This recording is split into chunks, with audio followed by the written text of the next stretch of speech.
Okay, everyone. Welcome to the Spectacular Spider-Man meets the Spectacular Spider-Men.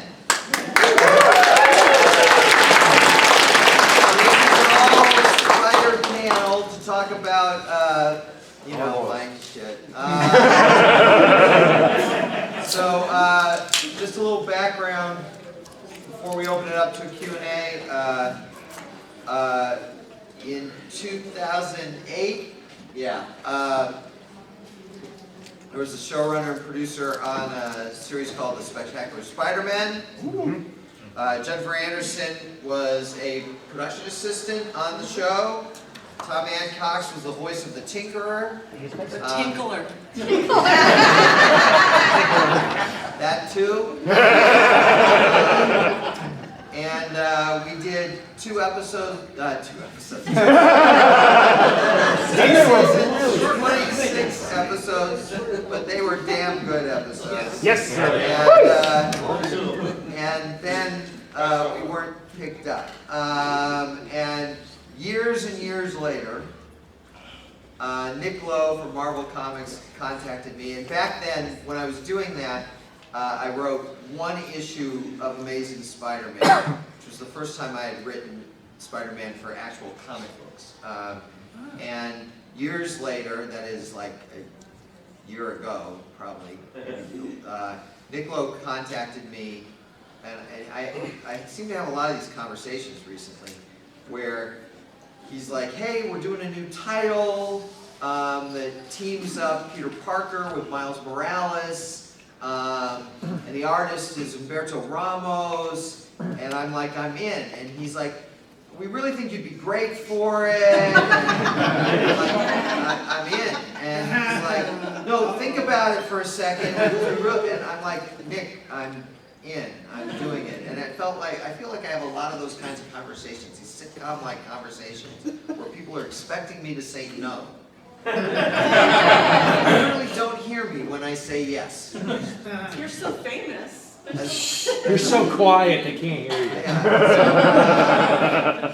So I'm now writing the regular monthly spectacular ongoing series, The Spectacular Spider-Men, plural, which does feature Peter and Miles. And so this panel is to talk about anything and everything Spider-Man. The one thing I want to sort of get out of the way first, because again, why bum us all out? Not coming back. Spectacular Spider-Man, the TV show, is not likely to come back because of contractual issues. I wish this weren't true. Don't think this is because I don't want to do it. I would love to do more episodes. But the fact of the matter is that the animation rights to do Spider-Man are with Marvel and Disney, but the actual rights to do our version of Spectacular Spider-Man are with Sony. And so for Sony can't make an animated TV series, Spider-Man. Only Marvel and Disney can do that. But for them to do Spectacular, they'd actually have to license the rights to do their own marquee character from Sony. Marvel is not going to pay Sony to do Spider-Man. They expect Sony to pay Marvel to do Spider-Man. It doesn't work the other way around. And that makes it, I don't ever want to say anything's impossible, because who the hell knows? Hell, we could walk out of this convention and find out that Disney bought Sony next week. In terms of the current scenario, I don't see any real path. Unlike Young Justice, we were talking earlier, it seems very possible to me that at some point they just change their mind and decide, yeah, let's make more. I could see that happening. I don't see how, because of this contractual issue, that this could happen with Spectacular. I'd love to be proven wrong, seriously. But what I'm really getting at is, please don't ask me if it's going to come back. The short answer is no.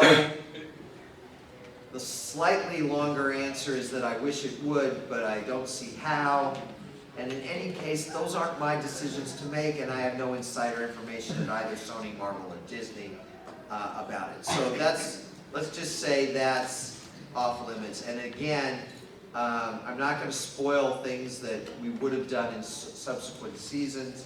because who knows, I may use some of that shit in the comic book now. The comic book Spectacular Spider-Man is not a continuation of the TV show. This is set in the regular main Marvel universe, but I think tonally, it is very much a sequel. The tone of the comic book is very much in the spirit of what we did on the show.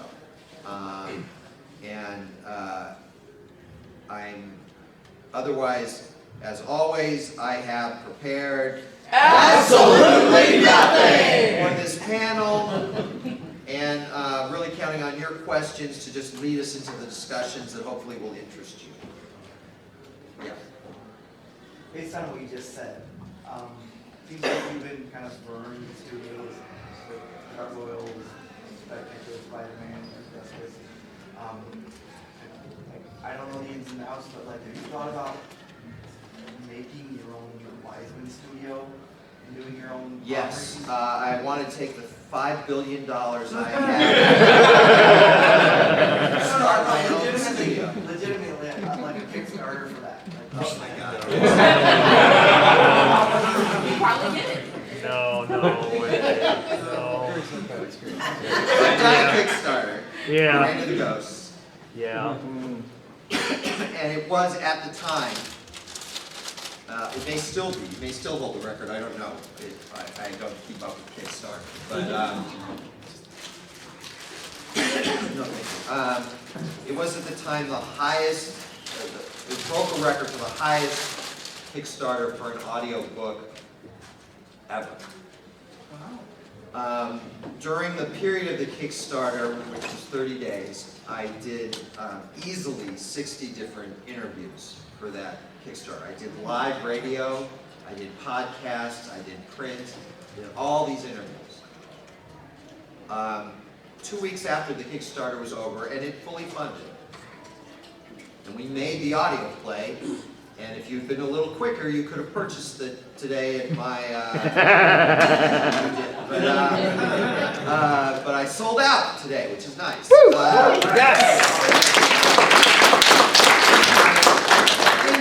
As of this afternoon, there's one copy left at the CONvergence merchandise store. It's a great thing. I'm very proud of it. It has 20 actors playing 30 roles, including this young man. But not this woman. Would have been great. She moved out of town. Didn't know that she would come back to LA to do it. I couldn't afford it. It doesn't matter. Anyway, I've been suffering for this for so long. She was so mad at me. Anyway, I've lost track. Oh, what was it? So yeah, Kickstarter. So 2 weeks after the Kickstarter ended, despite its so-called success, I was being interviewed for another project that I was working on, and the woman interviewing me said, "I'm such a huge fan of your work," before the interview started, and I love all your stuff, and I'm like, "Oh, thanks." And then we did the interview about what that project was, which was a studio project. I forget, frankly, I do so many interviews, I forget which one specifically that was from, but what I remember is that at the end of the interview, and she's like, "Do you have anything you want to promote?" And I said, "Well, yes, of course, I've got my novel, Reign of the Ghosts, and the audio play, Reign of the Ghosts." And she's like, "You wrote a novel?" Now, this is a woman who was a fan of my work, and I'm not mad at her. She hadn't even heard that I'd written a novel. I'd spent 30 days doing so much press, and it didn't make a dent in the mindscape of social media or whatever. It didn't get through. As you know, and again, we fund it, can't complain about it. I will say that Kickstarter presents a scenario where we're going to bring all these investors to your project, when in fact what they want is for you to bring your friends and family to Kickstarter. And what became clear to me is that Kickstarter expects you to use your own mailing list to basically fund this thing. It's not about we'll bring people to you, it's a forum where you can bring your own people. And I've got friends who, for example, do a Kickstarter for a comic book project. And I'm like, okay, this is a buddy of mine, I'll put in a little money and get the book and that kind of thing. And then, you know, for their next book, they do it as a Kickstarter also. Yeah. And that's the plan. And I'm like, wait a minute, so that's your business plan, is for your friends and family to fund these things? I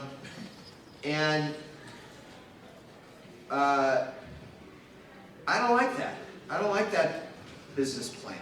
And so I will participate in Kickstarters. I just did one, we just did one for the Gargoyles reprint volumes, but I won't run one ever again. And the whole crowdfunding idea is flawed to me. So, going back to your original question, it's not that I wouldn't like to be in charge of the universe. I very much would like to be in charge of the universe. There are many things I think I could fix. I'm sure I would screw other things up. But I could live with that. The question is, could we? He's willing to sacrifice. But I don't have the resources, I don't have particularly now, the energy to,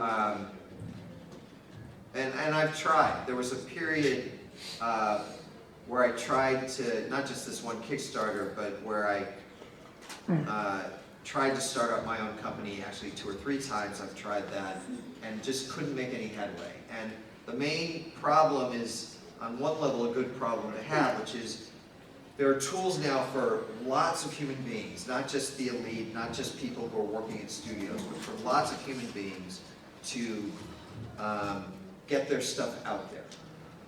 Write their own novels, self-publish in a way that doesn't feel just like vanity press, but is actually getting the book out there, and they can put it on Amazon and do all these things. And it's really great. It's getting way more voices out there. But let's be honest, there's a flip side to that that's problematic, which means there's so much product out there. There's so much noise. And if there's a magic formula for getting noticed, not just by a handful of people, but by a huge, the kind of confluence of notice that you need to really break through. I've studied this, and a lot of it is just luck. I mean, a great example of this is, oh God, I know this. The name of that erotica series that was started out as 50 Shades of Grey. Thank you. 50 Shades of Grey. Thank you. I read Twilight fanfic.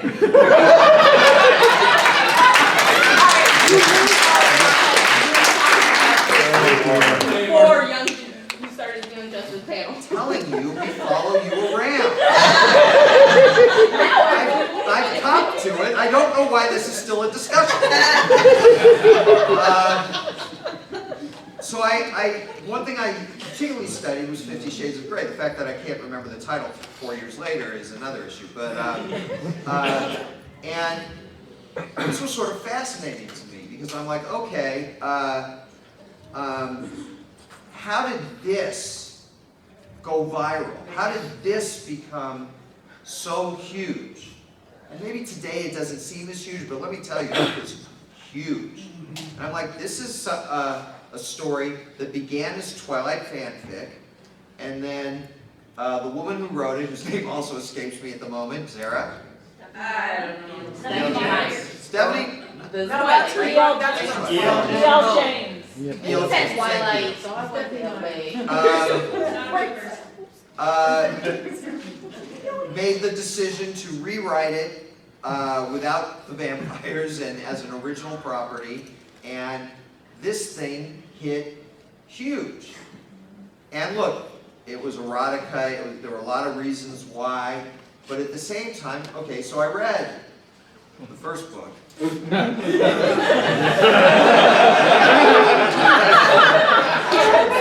gotta tell you, and look, your mileage may vary, but I didn't think it was very good. Even as erotica, I didn't think it was very good.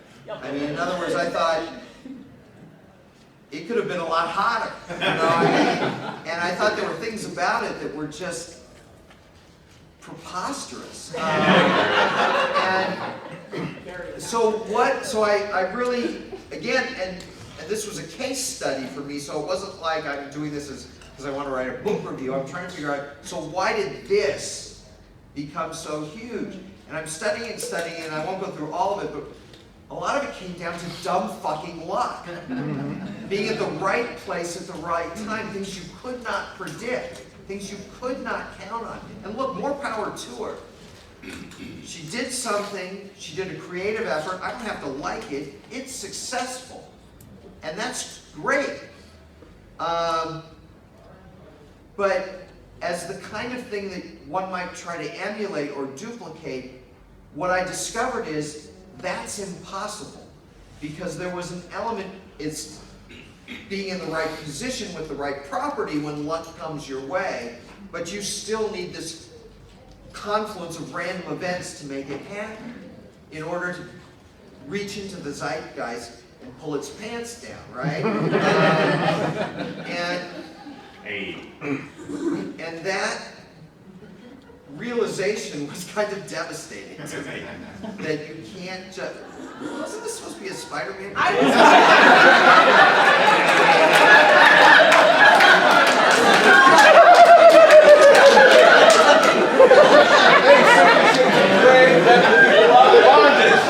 Yes, and? What day is it? Sorry, I asked the question. The short Doesn't answer it is feel like 6 this should be cells. Sunday? Why am I this tired on Saturday?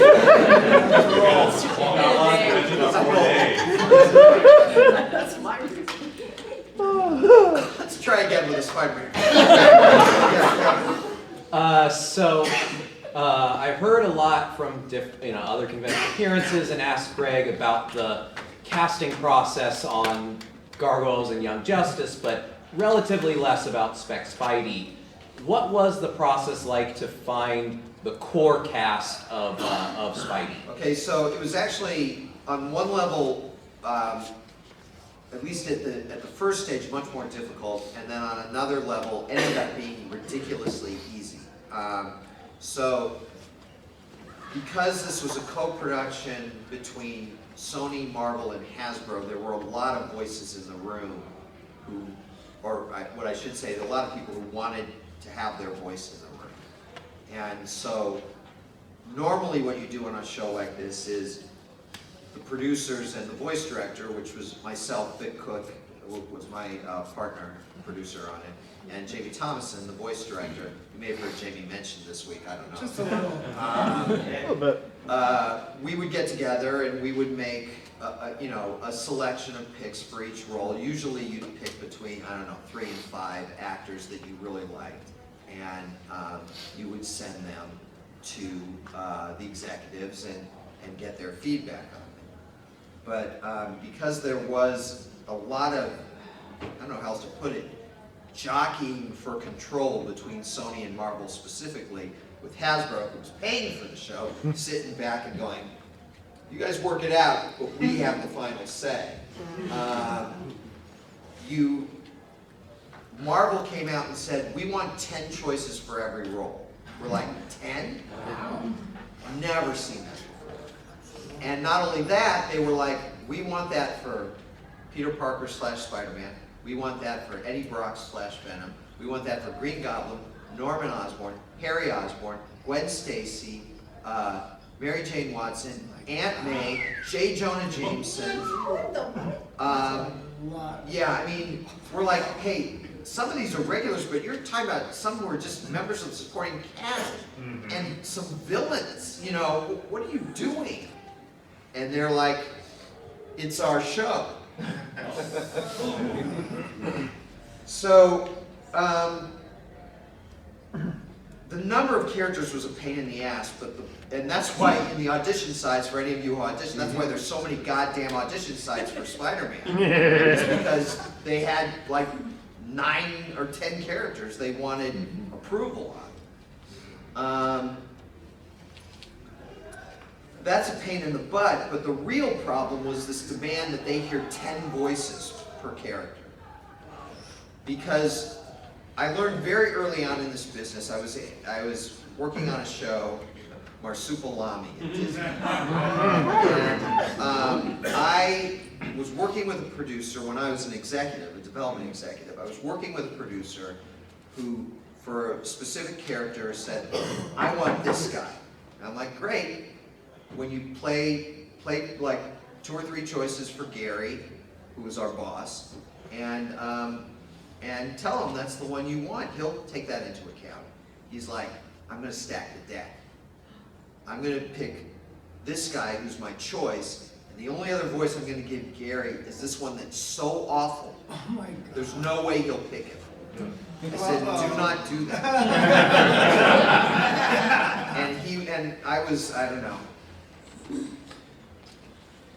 27 or something like that, and he was 50, which now I think 50, what a kid. At the time he was saying, what do you know? And I'm like, don't do that. So he plays the 2 voices for Gary, and I don't think it takes a lot of imagination to guess who Gary picked. Yep. And he was like, and I'm torn in that room because on the one hand, there's a lot of schadenfreude. Is that the word? Schadenfreude. There for me because I told him. But on the other hand, I agreed with him that other guy sucked, and I was like, this is not good. I don't want to destroy the show. So I said, you know, Gary, I don't really like that guy. And Gary's like, well, I don't like the other one. And I'm like, all right, well, we'll keep looking, but I want to veto this guy. And Gary let me veto that guy. Not a bad guy. He's a horrible actor. Wrong for that part, let's say that. Not that I've ever used him in anything else, but so I learned early on, you don't want to submit anyone you couldn't live with. You know, you have your first choices, but you don't submit anyone that ultimately you could not live with. The odds of us finding 10 actors per 10 roles is nuts. And so we talked them down to like 7, and then only actually submitted 5.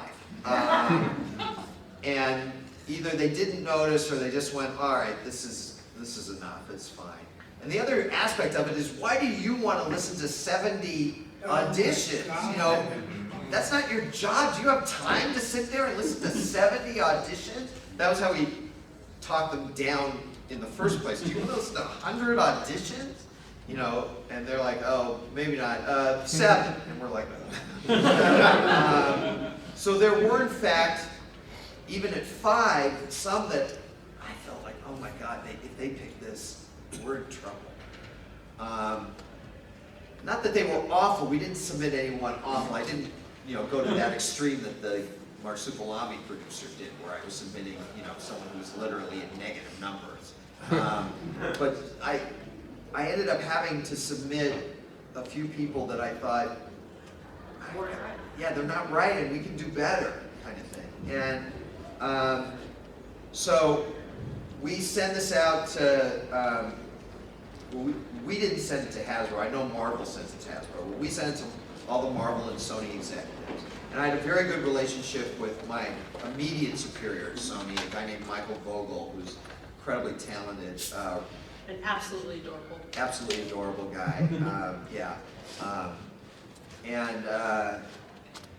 So, I was able to just talk with him about it.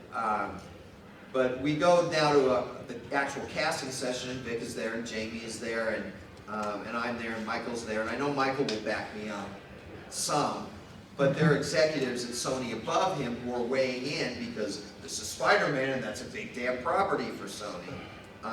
And there are all these executives at Marvel who were almost actively hostile towards us. And we also knew that Marvel was backed by Hasbro, who ultimately wrote the checks, so they kind of had final say. So I go into this meeting, and they're like, all right, who do you want for Spider-Man? And I'm almost literally like, Josh Keaton! Like I am ready for a fight. And this is the sitcom thing in reverse. And they're like, yeah, Josh was our first choice too. And I'm like, whoa. Oh, okay, good. Who do you want for Aunt May? I'm like, Deborah Strang! Yeah, that was our first choice too. And I'm like, what is going on? This was true for all but one character, and for that one character, their choice was my second choice. And by that time, I was so weirded out by the whole ease of the thing. I'm like, yeah, all right. And so what started out as one of the worst processes I've ever encountered wound up being the easiest one I've ever encountered, because Vanessa Marshall was so good at Mary Jane Watson, no one thought twice about it. Lacey Chabert was so good as Gwen Stacy, no one thought twice about it. There was some, we did Green Goblin, Norman Osborn, and Harry Osborn, and we had some notion of trying to get one actor to play all three, because we had this mystery about who is the Green Goblin running through the first two seasons. And that wasn't working, and then I was like, okay, then I definitely want a different actor for each of the three. I didn't want the Green Goblin being the same actor as either Norman or Harry. But it just, again, there was just agreement all the way down the line, and I've never had an easier casting process, and I've never had a harder casting process. It makes no sense, but that's what happened. Then, of course, after that, it's just, after you get past that round of auditions, then it is easy, because we're just, who do you want for Rhino? How about Clancy Brown? Yeah. Who do you want for the Tinkerer? How about Thom Adcox? Okay.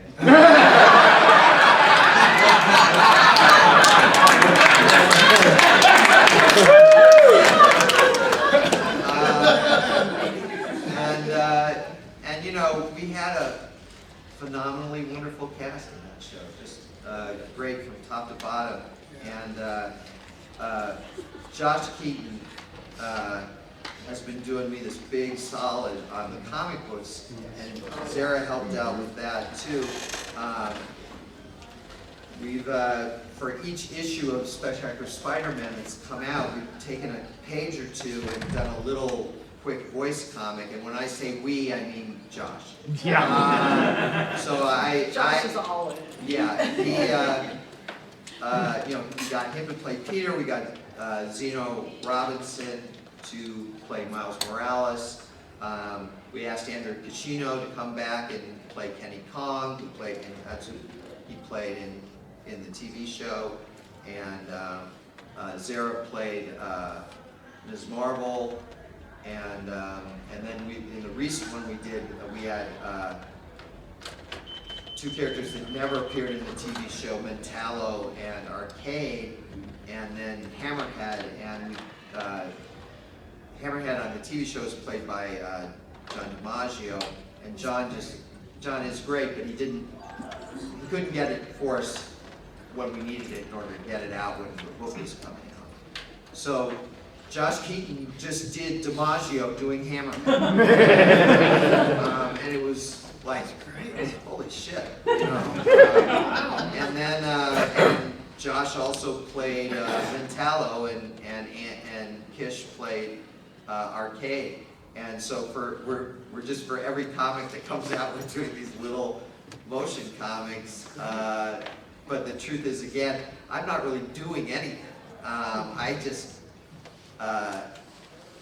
say, Josh, And he says, yeah, I'm in, I'm all in. I'm good. And I'm very grateful, but it's been a lot of fun. He's such a fan. Oh, and we got Lacey to come back and play. Yep. Matthew.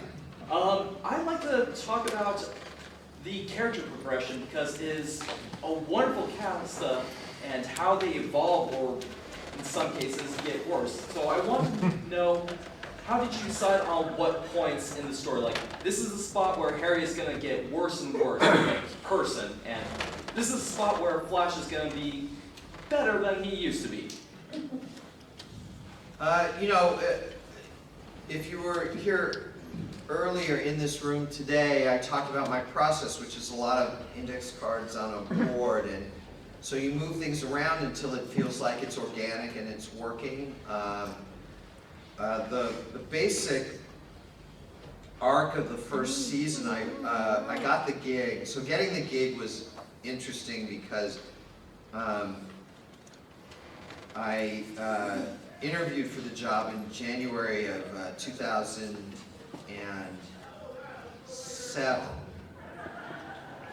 and didn't get it. I heard someone else got it, and time passed, and then I was at a Christmas party in December of 2007, so 11 months after I'd interviewed for the job. I'm at a Christmas party, and some guy comes up to me and says, "Hey, congratulations on getting the Spider-Man gig." And I'm like, "No, that's not me. I interviewed for it, but I didn't get it." They're like, "No, I heard you got it." I'm like, I'm positive you're wrong. And this was an industry party, and my agent was also at the party, so I went up to my agent, I guess I think even hoping, like, could I be wrong? And I said, this guy just said this to me, and I said, "Have you heard anything?" And my agent's like, "No. Did you interview for that like last March?" I'm like, "No, January." He's like, "Yeah, I think we would have heard by now if we got that." And, but as it turned out, yeah, they went through a couple different guys that I guess they decided didn't work. And so that was on a Saturday. The Christmas party was on a Saturday, and on Monday, again, December 2007, I'm at my office and I get a call from Sony saying, "Can you come over now?"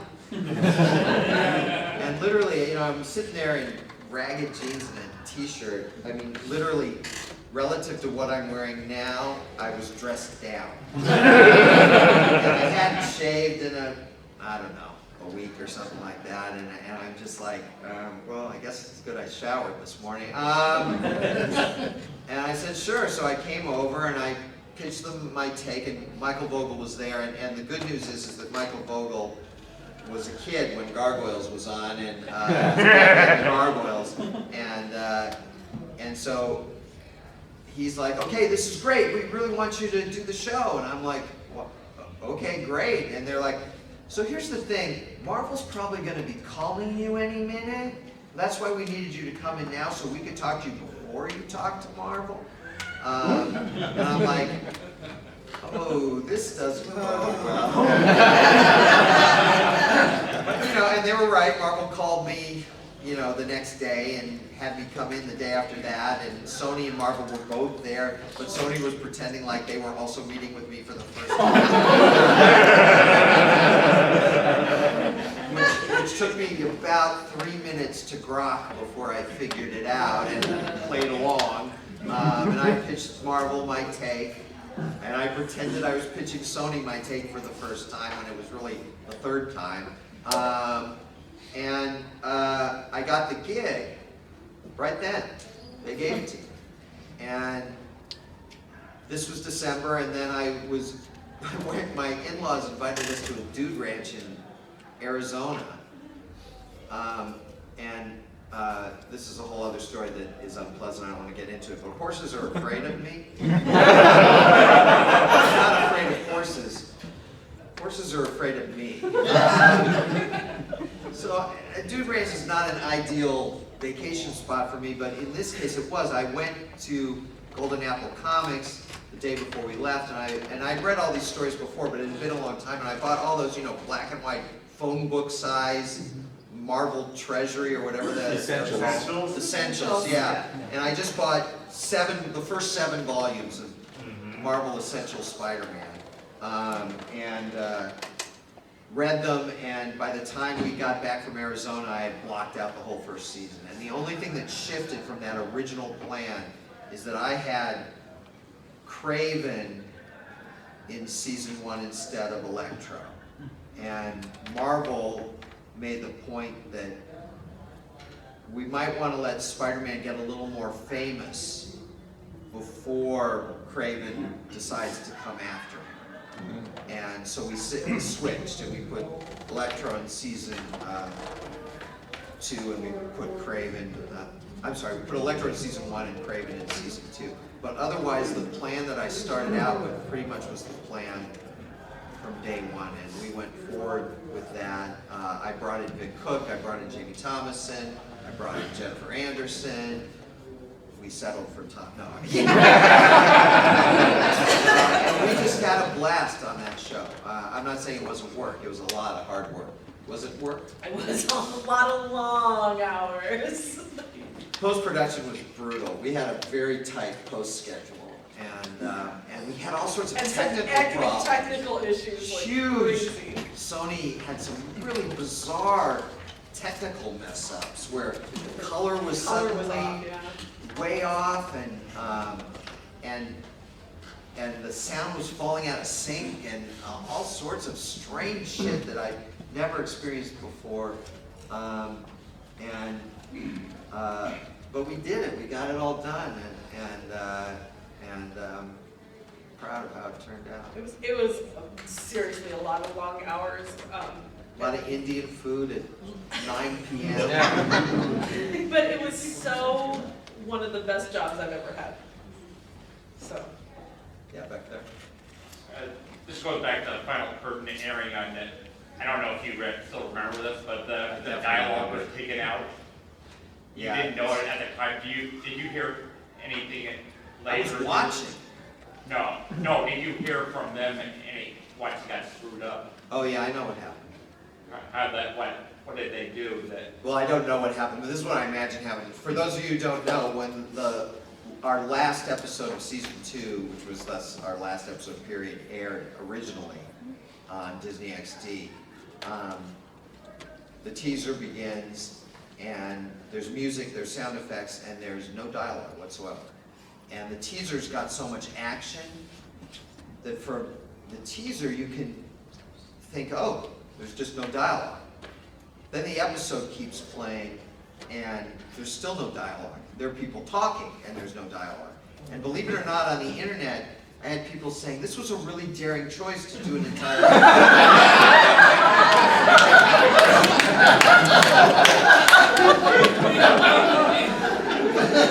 And people wonder why the internet pisses me off. What I imagine happened is that there's a guy in a control room, and someone comes in, and the guy turns around and is leaning on the thing. He's talking to this guy, and then the guy he's looking away from the screen, and the guy he's talking to goes, "Why have you muted the dialogue?" And he turns around. Keep in mind, dialogue kicks in at about minute 20 out of a 22-minute episode. Yeah. And the guy turns around and goes, "Holy shit, my elbow's on the button!" I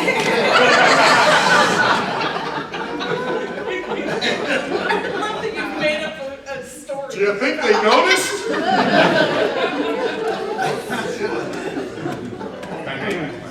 It's infuriating to this day.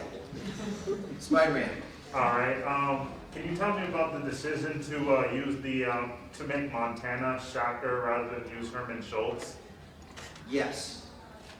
You want me to? So we had the 5 C's that I talked about. Most of you have been in all my panels today, so I feel like I'm repeating myself because I am. But we wanted to do 1964 for 2008. So we wanted to make it contemporary, but we wanted to go back to what we consider to be the core of what made Spider-Man popular in the first place, to what Stan Lee and Steve Ditko and John Romita Sr. did in those early issues that really made Spider-Man this incredibly wondrous character in the first place. So we wanted it contemporary, but we wanted it to feel iconic and classic. We wanted it to be, and this was ambitious, but we wanted this to be to Spider-Man what Batman the Animated Series was to Batman. We didn't want to do Batman the Animated Series. I love that show, by the way. But we weren't trying to specifically emulate that show. We wanted it to be to Spider-Man what that show was to Batman. Yeah. And so we wanted it classic and iconic as well as contemporary, but we also wanted it coherent and cohesive. In other words, as I've said, when Spider-Man's been around since 1964 and it's 2008, that's a lot of continuity. And it doesn't all mesh. And it doesn't always feel intentional. It feels like, let's be honest, like a bunch of different people have been working on this property over 40 years. What? It's true! I don't believe it. And so we were like, no, let's make let's not make it that supervillains can pop up wherever because of whatever. Right. Let's try and figure out some kind of cohesive, understandable reason why these are coming to be. And so to take the members of the Enforcers, again, 3 characters I love, Montana, Ox, and Fancy Dan, if we upgrade them, where would they go?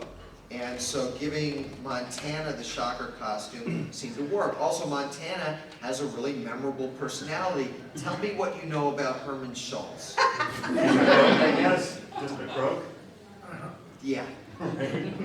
So by using Montana, we had this great persona, and then we could give him these pretty cool superpowers and make him a serious threat. Whereas in the comics,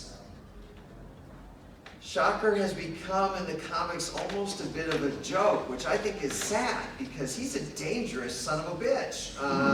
But because there's nothing to Herman, he just becomes a bit of a loser, and we wanted a villain that was more of a threat. And so that's where it all came from. I understand. Yeah. What would be your favorite Spider-Man episode that you've written? Like, all of them are like really done really well. Like, what would you say is your favorite? From the TV show? From Yeah. our TV show? Yeah. I mean, that's tough, but I guess I'd probably say opening night. Just because, again, I'm a Shakespeare fanboy, and so being able to do actual Midsummer Night's Dream, but also to have Glory play Cobweb as in a sort of Spider-Man costume, and to have Hobie play Puck as Robin Goodfellow as the Goblin in a Green Goblin costume, to have the actual Green Goblin breaking the fourth wall and quoting Shakespeare, and then I just conflating the burglar with the cat burglar with Walter Hardy in the same way that we did with Montana and Shocker, so that the emotions between Black Cat and Spider-Man go from being this sort of superficial relationship that's sometimes antagonistic and sometimes a partnership to something that matters and would have played out in subsequent seasons had we gotten them. That all just felt like it all really came together elegantly, and I loved it. It was also great that we played this gag for the whole season of every time Hobie's about to talk, someone cuts him off. And so the first time you actually hear him talk, he's got this whole monologue from Shakespeare.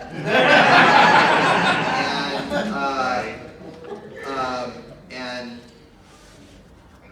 so that was just a ton of fun, and so I guess that's probably my favorite. But the truth is, there isn't one of those episodes I don't like. I like them all. That's just probably my favorite. Thanks. Yeah, Nathaniel? I was wondering about what was the thought process or decision to have the Spec Spidey theme song to be more pop rock when I guess when I associate the shows you've showed on, like orchestral epics.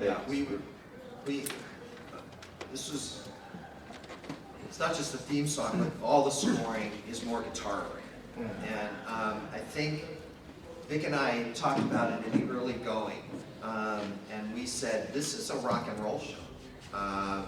And so back in the days when we did Gargoyles, we would have a full orchestra. It was a small orchestra, but it was a full orchestra.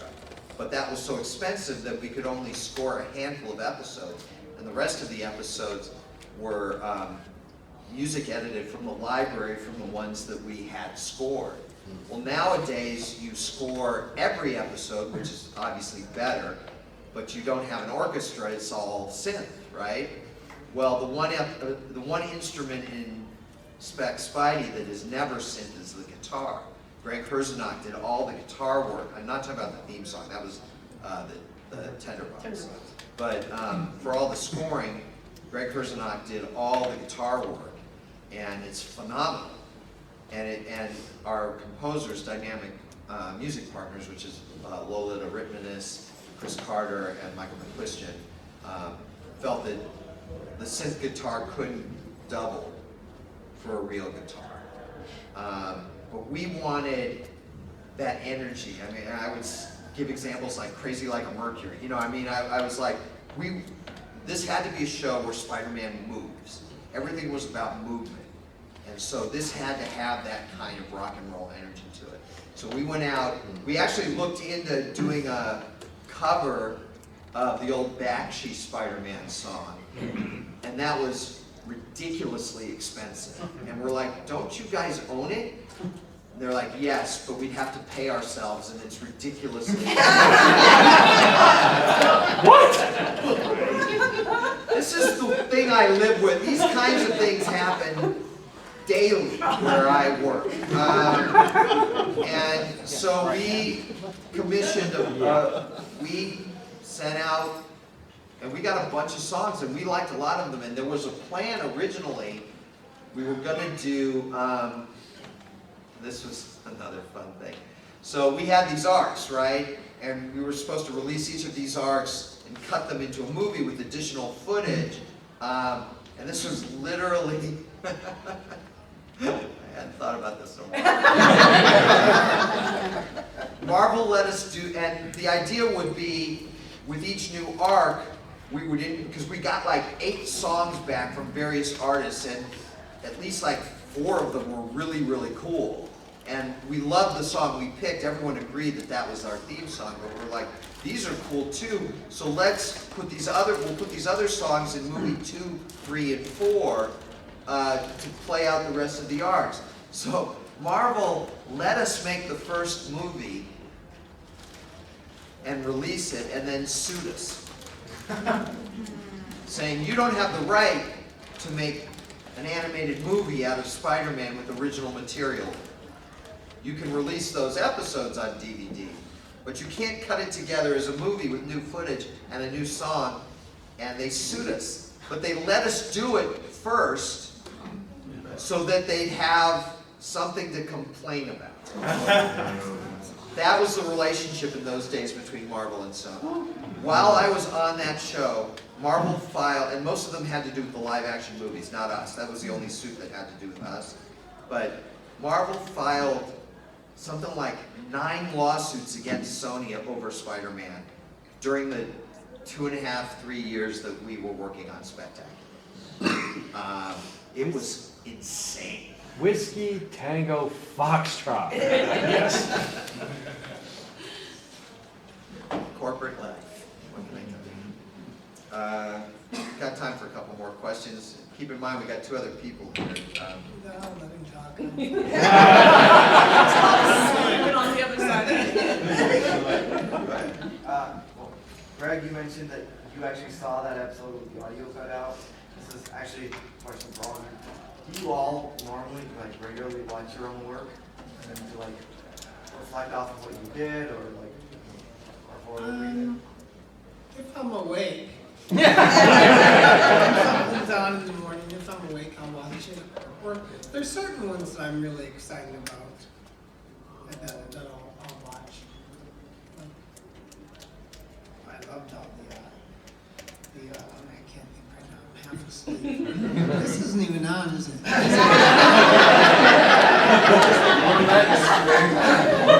It was 1 minute and 20 seconds of no sound. Yeah, Young Justice I watched more than Spectacular Spider-Man. Me? I do. I mean, I don't watch it. I watch all of his work too. It's not like I always want to see how it airs, how it feels on the air. I also want to make sure they didn't fuck it up. I don't then go out of my way to watch reruns unless, I'm doing the podcast, I'm like, oh, I better rewatch this episode for that. But, once the show's aired, I might see it again in a few years or something like that. But I'm not constantly watching my stuff. I'm a narcissist, but not that. But I do like to see the first airing or the first time it drops because I'm always afraid that it'll be, I'm not kidding, that there will be no sound for 20 minutes. And then I'll need to call someone and say, we got a problem, we gotta fix this. So I always try to watch the very first time. I never watched Spidey on TV because I would get sent home with a DVD of the show because I had to do the closed captioning script. So I have a full set of DVDs that I just watched. I got a question for Thom. Well, I just want to make sure that people who haven't had it, because we're almost out of time, is there anyone who hasn't had a chance to ask a question yet who wants to? Sort of. This is kind of a silly question for Thom. Correct me if I'm wrong, but I think the Tinkerer is the only human being you have played in any of Greg Weisman's shows. Am I right? Clarion's not human. Yeah. Clarion's He's not human, No, he's humanoid. Lord of Chaos. So how is that different from the other characters you play? How is being an animal different? Oh, you just called Lexington an I animal. remember a lot about the Tinkerer. I don't know if I was going through a breakdown or something in my life, but I don't remember a lot about that character. He tinkered with a lot of stuff. Yeah, I did. I remember my voice was lower. It was more like raspy because I was so speaking. Sure was doing it. Look at me, I'm doing another voice. Which was he a calculator? He was a calculator. Yes. He was a calculator. He's done some voiceover as humans, like to some animes. I do know that. Yeah, 3x3 eyes. Oh, yeah. Nazca, he was in Nazca. That wasn't mine though. Well, shit, man. I was in it, acting, but I wasn't producing it. You are a human being on 3x3 eyes. I understand correctly. Yes. There we go. You're such a great bus. That's some of my finest work. This is for Jennifer. Favorite moments in the editing booth or the voice booth? Okay. I've asked Greg enough questions about this show. Here's a fun one. It is probably 3 o'clock in the morning, and we are loopy as we can be. Black Cat says, "Don't get your goop in my hair." I turned to him and I said, "You got that line through?" He rolls out of his chair and is rolling on the floor laughing.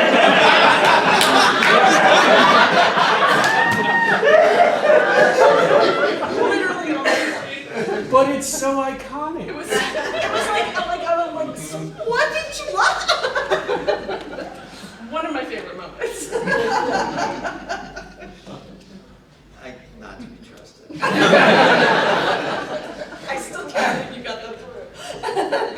they were, as The a trick to double entendre is that it has to actually have an innocent meaning too. The thing that I see a lot where people mess up is that they're going, oh, it's double entendre. I'm like, I'm sorry, what's the innocent interpretation of that line? And they're like, I said, if it's only dirty, it's not double entendre, it's single entendre. And that's why the line didn't get through. Whereas if it's double entendre, even if the executive knows what it means, they A, have the butt covering option, and or they can pretend they didn't know, or they literally, and this has been true more than once, they don't want to admit that they do know what it means. There was also, a line that didn't get through was one where Spidey says, going up, going down, coming down, was going up, going down, and they wouldn't let him do that, even though he's going up in the air and coming back down. Was it the way he said it? No, it's just... Prude. We've still got a couple minutes, so anyone else? Yeah. You know, okay. Maybe someone already asked this, but do it. I remember the Spectacular Spider-Man coming out in the late 2000s, which I worked on. And was there any, and when Marvel Studios released Iron Man and so forth, was there like any talks of maybe Spider-Man at that time coming over into the MCU like much earlier? But also on top of that, were there like any embargoes that Sony put on you all's show just in case, when the Amazing Spider-Man was coming out in 2012? So that was way after we were done. But we were on during the Tobey Maguire years. Okay.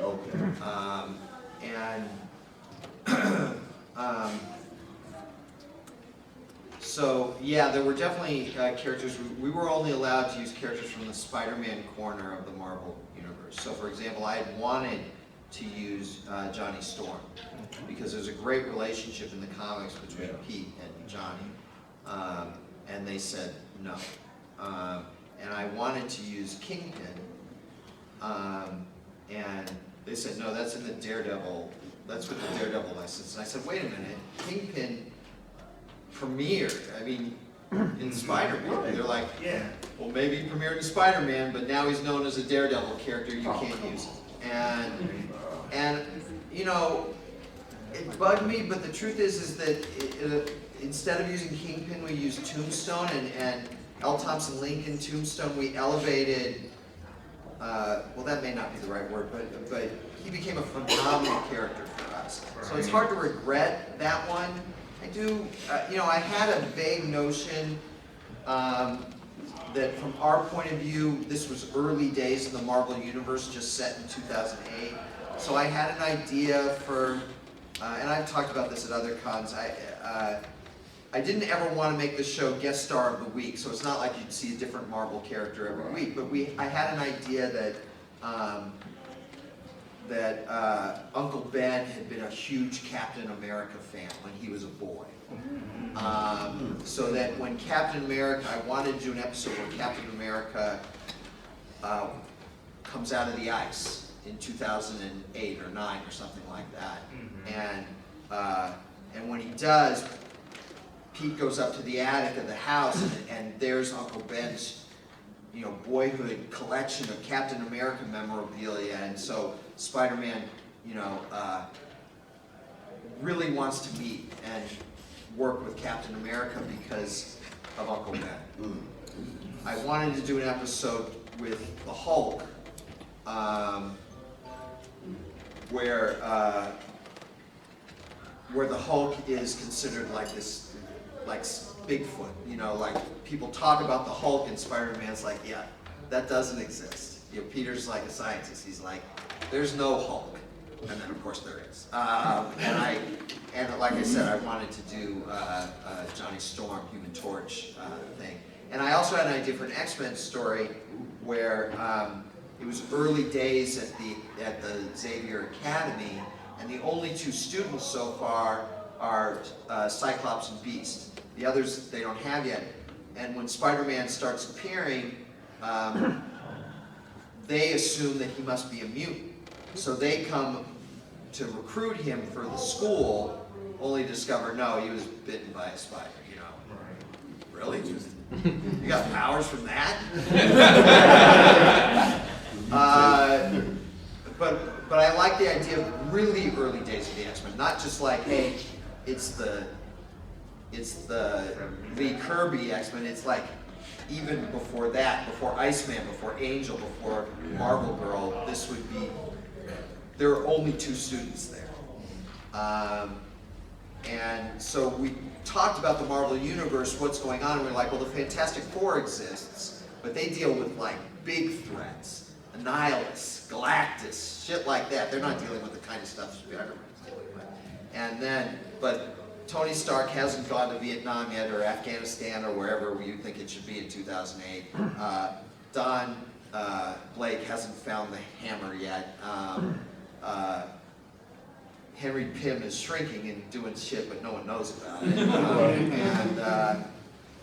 So we really wanted it to be early days, just like it was in 1964. There's no Avengers yet.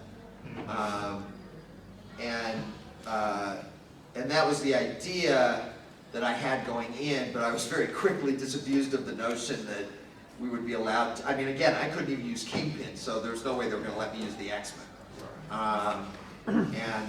So we just moved on and did our own thing. And you know, it's not like there's a dearth of characters in the Spider-Man license, so we had our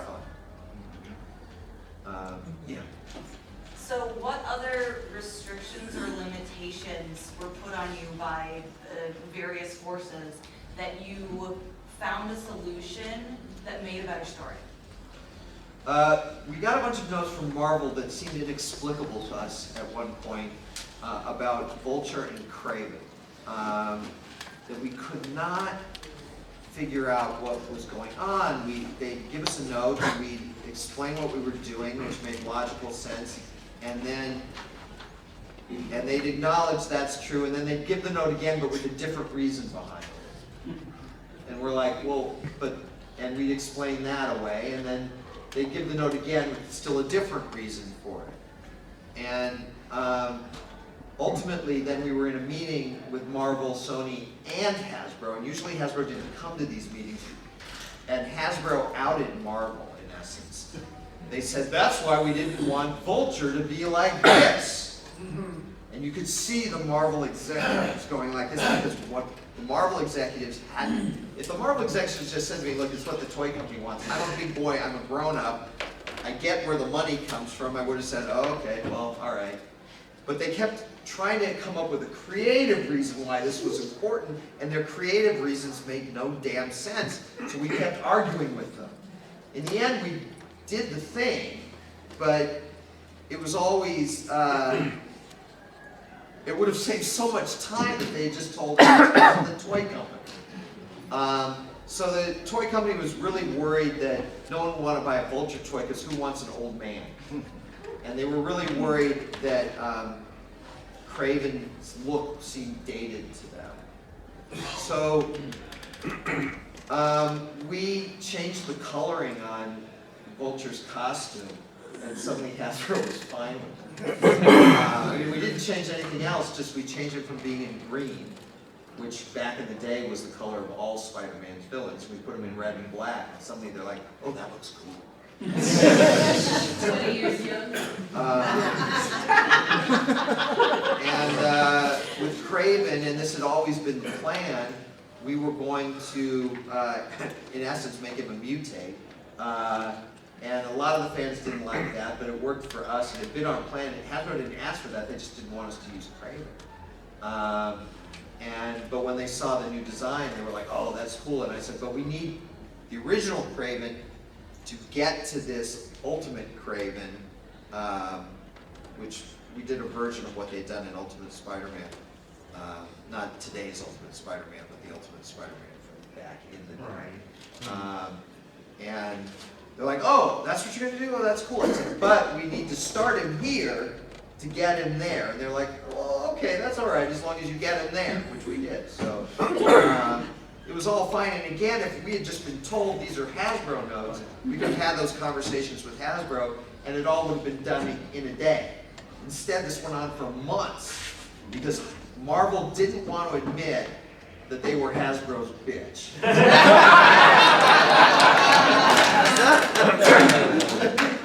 I'm never working for Marvel again. No, I am. I'm actually doing a comic book, Spectacular Spider-Man. You should check it out.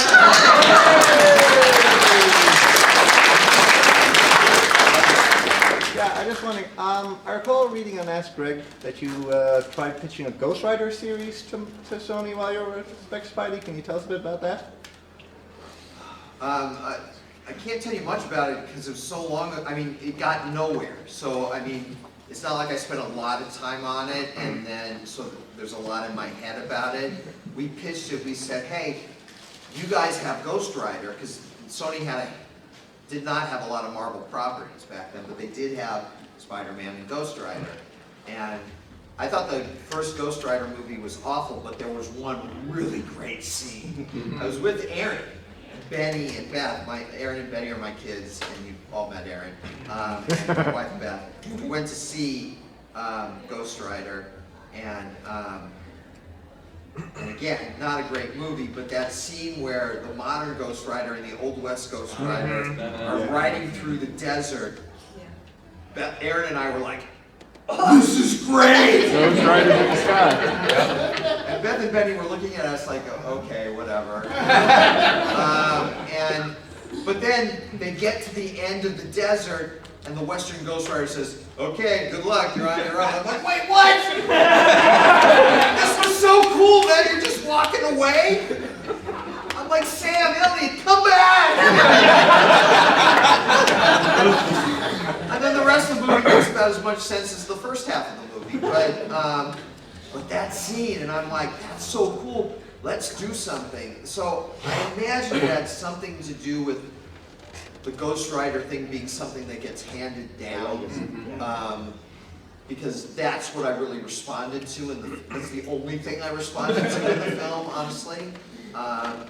It really felt like a script that was written by committee to me. But oh my God, I love that one scene. And we pitched to Sony, hey, this show is, and it was, our show was doing really, really well on Kids WB at the time. This was during the first season. And we switched to Disney XD for the second season. But first season, we were Kids WB's #1 show. So popular, they were rerunning reruns in another time slot because our reruns were doing better than their other shows were doing. And so I said, you got a winning team here. Let us develop a Ghost Rider series. And they're like, no. So that was it. It didn't go anywhere because we got a no so quickly there was nowhere to take it. It didn't have anything to do with the main villain basically being Satan. I think that's one of the reasons the movie was a problem, because you could tell they kept the thing that was tough to understand, and may in fact also be a flaw in the comic book a little bit, although I think they've written through it some, is that, wait, so Satan gave him this power, and now can he take the power away? I mean, you know, in other words, if Johnny Blaze has become a problem for him, Satan gave him this power in the first place. I don't get it, you know, it became this confusing, so it's not Satan, but it's not Lucifer, and it's not Mephisto, who is Peter Fonda playing? He's playing Peter Fonda. And so it was so amorphous and confusing. I mean, it's been a long time since I've seen that movie, but anytime it's on, it's true, I try to watch that one scene again. All right, Grandpa, wrap it up, she said to me. Anyway, it is past 9:30. You guys are remarkably patient with me. Thank you very much.